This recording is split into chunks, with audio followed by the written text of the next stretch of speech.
PSOE e BNG insistiron na petición de dimisión do edil de urbanismo como máximo responsable.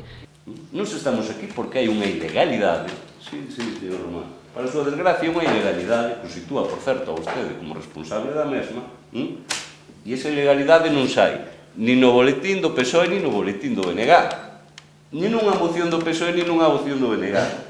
Sai, pois, por exemplo, no Tribunal Superior de Xustiza de Galiza. Román Rodríguez non aceptou a petición. Eu agradezco que la piden constantemente, non? Estén aí todos os días, venga, vamos, venga, a ver si vas, no vas, tal. Ora, eu reprocho, pois que fofa, chega de súa parte. Mire, eu direi para casa se perder as eleccións. Eu mío tamén no seu caso, que a miña forza política, en vez de ganar, pues, dese votos constantemente, a mí tamén mío.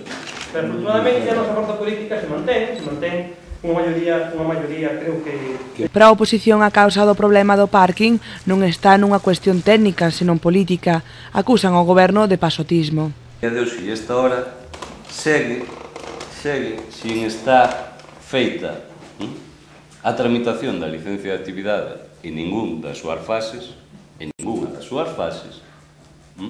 segue ao mesmo tempo sin estar feito o prego para a adxudicación das obras.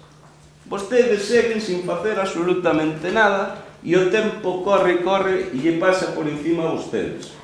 Ao remate da súa intervención, o voceiro nacionalista cualificou de cobarde a intervención de Román Rodríguez.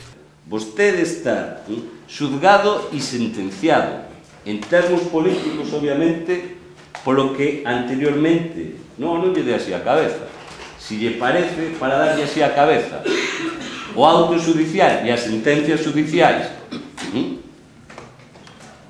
desde logo, é o que a vostede o sitúa en ningún marxen de erro respecto a dita petición de dimisión. Eu, no seu caso, doulle a miña palabra que me tería ido para casa, pero a miña palabra máis sincera.